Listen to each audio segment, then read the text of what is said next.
चलिए वीडियो भी ऑन हो गई, ठीक है। तो ये है यानी यूं समझिए कि रिक्वायरमेंट लेने में बिजनेस का पर्सपेक्टिव जानना जरूरी है, लेकिन लोगों की पर्सनैलिटी को जानना आपको बहुत हेल्प करेगा। जरा इसको यूं भी समझ लीजिए कि आप रिक्वायरमेंट लेने जा रहे हैं किसी से जिससे आपकी बहुत अच्छी सलाम दुआ है, you have a very professional relationship, उससे रिक्वायरमेंट लेना आसान हो जाएगा।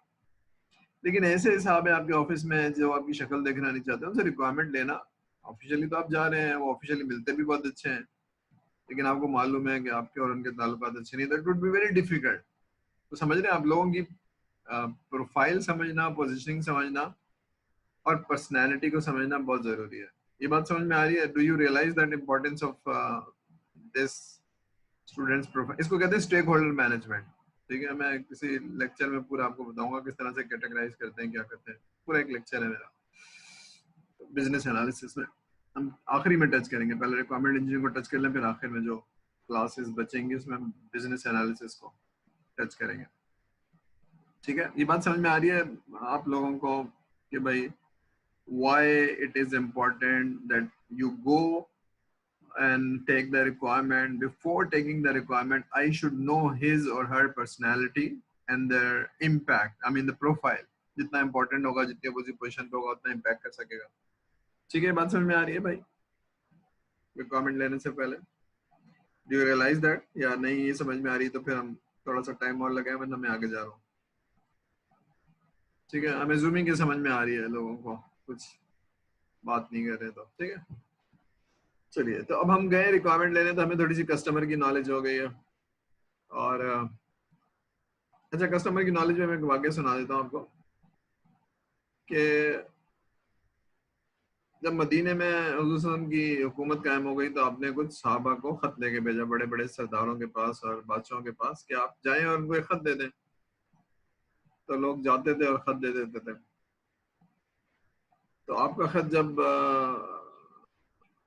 फारिस के बादशाह के पास गया, तो उसने खत फाड़ दिया और कुछ सख्त जुमले बोले। ठीक है, तो एक साहबी थे जिनको बादशाह के पास भेजा, तो वो मिले नहीं, और 3-4 दिन आपने उस शहर में लगाए और मालूम किया कि बादशाह को क्या पसंद है। पता चला बादशाह को चमड़े की चीजें पसंद है और बड़ा बादशाह को ये चीज पसंद है। तो आपने सारी चीजें नोट कर ली, तोहफे तहफ खरीदे। तो बादशाह से जब मुलाकात की, तो पहले आपने उसको चमड़े के जो जो चीजें पसंद थी वो चीजें दी उसको तोहफे में, और फिर उसी तरह से बात की जो चीज वो सुनना चाहता था। तो थोड़ी देर में उनसे एक रिलेशनशिप बन गई, फिर जाके आपने खत दिया। तो एक रेपुटेशन बनाना, एक report banana based on certain liking, ये एक बहुत ही एडवांटेज है आपके लिए कि जब किसी भी चीज पे आप काम पे जाएं, तो you have to have a professional relationship rather than. ठीक है ना? चलिए खैर, अब आपको पास पर्सनालिटी पता चल गई और आपको हैंडलिंग भी आती है। अब आप ये देख रहे हैं कि भाई जो काम करने जा रहे हैं उसका वाई पूछ रहे हैं आप, ये काम कर क्यों रहे हैं? ठीक है, ये आपने हमें क्यों बुलाया, और आप कह रहे हैं हमें ऑटोमेशन चाहिए, सिस्टम चाहिए, या बैंकिंग का सॉफ्टवेयर चाहिए। So what is your problem? तो ये बहुत सारी लिस्ट दी हुई है उसने। स्टेक होल्डर को वैल्यू मिलेगी, तो द मेजर वैल्यू और बेनिफिट मिलेगा क्या, उस बेनिफिट से रिलेट करना है आपको जो देना है। ठीक है, तो ये वही वैल्यू पर्सपेक्टिव है या सोल्यूशन पर्सपेक्टिव है। तो पहली चीज है इम्प्रूव प्रोडक्टिविटी। तो इनमें से कोई एक चीज होगी, वो कहेगा जी हमारी जो ऑर्गेनाइजेशन है वो अभी एफिशिएंट नहीं है, ये करने से बेहतरी हो जाएगी फॉर ओनली परसेंटेज।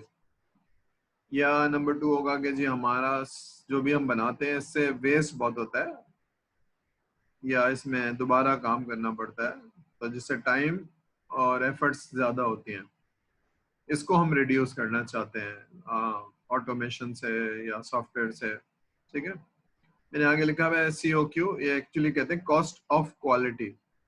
ये पूरी थ्योरी है, इसको आसान अल्फाज में ये समझ लीजिए, reduce the rework and waste. अगर आप कोई चीज बना रहे हैं, फॉर एग्जांपल गाड़ी या चिप्स या कोई भी चीज प्रोडक्शन कर रहे हैं, उसमें कोई चीज जाया होती है, प्रोडक्शन चिप्स समझ लेते हैं, चिप्स में कोई चीज जाया हो जाती है, जल जाती है, या ठीक है, तो वो कॉस्ट भी आप कस्टमर से लेंगे।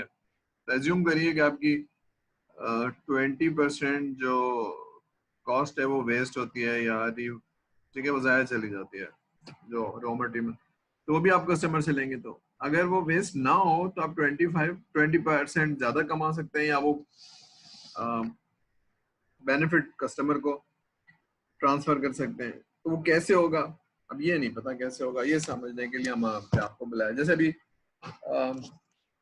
केमिकल ट्रैकिंग सिस्टम है, उसने कहा कि देखिए हम सॉफ्टवेयर वो क्या नाम है, केमिकल तो मंगाते हैं लेकिन हमारा 25% ज्यादा बहुत ज्यादा होता है, 30% तक ज्यादा होता है, हमें बचाना है।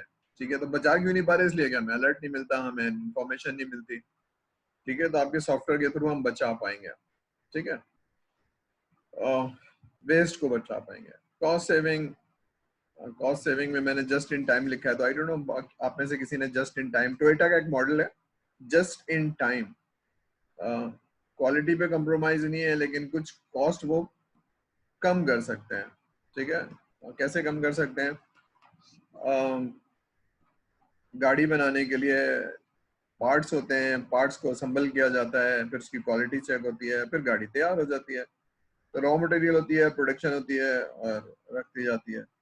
तो रॉ मटेरियल रखने के लिए 50 गाड़ियां बनाने की रोज, अगर तो रॉ मटेरियल रखने का एक स्टॉक चाहिए, बहुत बड़ी जगह चाहिए, स्टोरेज चाहिए, लोग चाहिए उसको देखने के लिए, निकालने के लिए। इसी तरह से गाड़ी जब बन जाती है तो वो एक मैदान चाहिए जहाँ गाड़ियां रखी हुई हो जब तक वो बिक ना जाए। तो जस्ट इन टाइम का कॉन्सेप्ट ये है कि भाई हमें वेयर हाउस रखने की जरूरत नहीं है। जैसे हम वेयर हाउस से निकालते हैं तो हमारे जो पार्टनर है जो हमें रॉ मटेरियल देते हैं उनसे मंगवाओ, फटाफट बनाओ। और तो टोयोटा का ये कॉन्सेप्ट, तो अभी कैसे होगा, तो ये बेनिफिट से रिलेट करना जरूरी है। ठीक है ना, तो ये आपका जानना जरूरी है। अब ये वही पर्सपेक्टिव है कि मैं जानूं कि इसको फायदा क्या है और ये क्यों करवा रहा है, तो उससे मैं लॉक कर पाऊंगा फंक्शनैलिटी को, ये स्क्रीन चाहिए या नहीं चाहिए। फिर आप रेट करेंगे ये क्यों चाहिए जब आपको तो ये देखना ही नहीं होता है। ठीक है, आप समझ में आ रही है, उसको ट्रेस करना, लॉक करना, क्योंकि वरना कस्टमर क्योंकि खुद क्लियर नहीं है, आपको बहुत सारी चीजें बताता जाएगा, ये भी चाहिए ये भी चाहिए।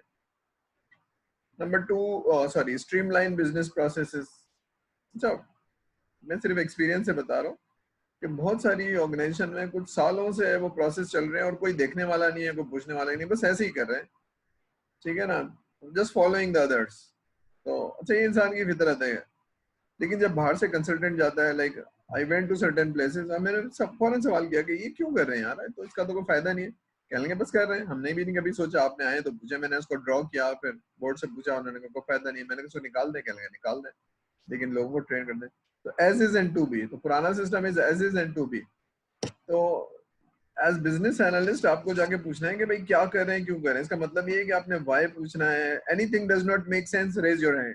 बात समझ में आ रही है कि जब आपकी समझ में नहीं आ रहा तो फिर और लोगों की भी समझ में नहीं आएगा, it would be a logical session. ठीक है ना, तो ठीक है, तो बिजनेस प्रोसेस इंप्रूव हो सकता है। ये सारी लिस्ट है जिसमें से आप देखेंगे तो पूछेंगे automation of the previously manual task. ठीक है, कि भाई ये कोई टास्क तो मैनुअल था, अब ये हो गया, अब ये हो गया। ठीक है, ये वाली चीज compliance with the pertinent standard और रेगुलेशन। यानी अगर आप बैंक की मुझे वो बता रहे हैं, तो बैंक की रिक्वायरमेंट तो आप बता रहे हैं, लेकिन उस बैंक की उसमें शायद स्टेट बैंक की कंप्लाइंस नहीं है, तो जी हम इसलिए बनवा रहे हैं कि हमारी कंप्लाइंस हो जाए। या अगर फार्मास्यूटिकल कंपनी है तो जो उनकी कंप्लाइंस है वो चाहिए। ठीक है ना, ये सारी चीजें, तो इसको जरा आपने बिजनेस एक्यूमेन से सोचना है कि भाई इसको फायदा क्या है। ठीक है, तो ये थोड़ा सा आपको इसलिए बिजनेस की नॉलेज जरूरत है और बिजनेस की रीजनेबल नॉलेज आपको जरूरत है। ठीक है, ठीक है, अगर नहीं भी है तो आपको सवाल, बेसिक सवाल करके भी आप ये गेन कर सकते हैं कि ऐसा क्यों कर रहा है, ऐसा क्यों कर रहा है, ये क्यों नहीं करते था। ठीक है, तो हमने दो चीजें सीखी जाने से पहले। आपको कस्टमर की पर्सनैलिटी और उसको इम्पैक्ट पता होना चाहिए। फिर हमने देखा कि जनाब जाने से पहले आपको बिग पिक्चर क्लियर होनी चाहिए। तीसरी इंपॉर्टेंट चीज है कि प्रोजेक्ट का स्कोप आपको बहुत ही क्लियर होना चाहिए। प्रॉब्लम तो समझ में आ गई है, लेकिन अभी ये करना है और ये नहीं करना है। ठीक है, तो वो स्कोप डिफाइन करने के कुछ टेक्निक्स हैं, लेकिन ये एक फ्रस्ट्रेटिंग काम है बड़े प्रोजेक्ट के ऊपर, क्योंकि इनटेंजिबल है, लोगों को नजर नहीं आता। तो डिफरेंट अंडरस्टैंडिंग स्टैब्लिश हो जाती है, हम तो ये समझे थे, हम तो ये समझे थे। अच्छा, इसमें शरारत भी हो सकती है कि स्कोप आपको थोड़ा सा बताया, प्रोजेक्ट ले लिया, साइन ऑफ कर लिया, उसके बाद फिर कहते हैं नहीं ये भी है, ये भी है, आपको नहीं पता, हमने तो कहा था ये भी है, ये भी है। ठीक है, तो अच्छा, ऐसे लोगों से अल्लाह ताला बचाए आप लोगों को, क्योंकि ये शरारती लोगों को फिर हैंडल करना बहुत मुश्किल हो जाता है। क्योंकि अगर ये बड़ी ऑर्गेनाइजेशन में है तो फिर वो लीगल बैटल में चला जाता है, क्योंकि ठीक है। तो इसमें आपको प्रोजेक्ट का स्कोप डिफाइन करना और ये सब करना बहुत ज़रूरी होता है। ठीक है, आपसे बनवा रहे हैं और आपसे क्योंकि स्कोप लॉक नहीं करवाया, बस आपको घसीटते रहेंगे और ये भी कर दो, ये भी कर दो, ये भी कर दो। तो before starting a project you need to define the scope. अब हम देखेंगे इसकी टेक्निक्स क्या है, कौन सी चीज़ है, कौन सी चीज़ नहीं है। तभी हम कॉन्टेक्स्ट डायग्राम बनाया था, उसमें देखेंगे कौन सी चीज़ नहीं है। ठीक है, अभी आपने उस वक्त रियलाइज़ नहीं किया था, अभी मैं थोड़ी देर में आपको रियलाइज़ कराऊंगा कि क्या चीज़ नहीं है उसमें। परचेज का सिस्टम नहीं है, you did not realise, but customer को हम बताएंगे कि ये चीज़ नहीं है। ठीक है, तो प्रोजेक्ट का स्कोप लॉक करना है। तो एक प्रेजेंटेशन स्लाइड है नेक्स्ट, जो कि प्रोजेक्ट मैनेजमेंट की है, लेकिन मैंने यहाँ डाल दिया ताकि आपको समझ में आए मैं क्या कह रहा हूँ। ये देखिए, देखिए scope is a primary parameter. Scope यानी कम सॉफ्टवेयर है या लेस कॉम्प्लिकेटेड है तो उसमें एफर्ट्स कम लगेंगी, उसमें कॉस्ट कम लगेगी, लेकिन वो क्या है क्या नहीं है ये समझना जरूरी है दोनों पार्टीज को या तीनों पार्टीज को, जो भी डिफरेंट स्टेक होल्डर्स हैं। The project scope is a primary parameter for the estimation of efforts and cost. ठीक है ना, तो this should be agreed among the stakeholder. ठीक है, I'm not talking about very small and simple project. I'm talking about large and complex project जहाँ depth का पता नहीं होता, लेकिन जैसे जैसे आप उसमें जाते हैं तो आपको डेप्थ समझ में आती है और कस्टमर का बिहेवियर समझ में आता है, क्योंकि वो तो किसी और तरह से बैठा होता है, किसी और माइंडसेट से बैठा होता है, आप किसी और माइंडसेट से जाते हैं, तो फिर वहाँ डिसएग्रीमेंट्स आते हैं। ठीक है, तो यहाँ जरा समझने की जरूरत है। अगर आपने टाइम इन्वेस्ट नहीं किया शुरू में तो फिर आपको बहुत इसी तरह से परेशानी होगी। ठीक है, चलिए, तो ये बात समझ में आ रही है कि स्कोप को लॉक करना और डॉक्यूमेंट करना और मेक श्योर कि दैट एवरीबॉडी अंडरस्टैंड, इसके अलावा कुछ नहीं होगा। ठीक है, तो ये थोड़ा सा हम आगे चलते हैं। चलिए,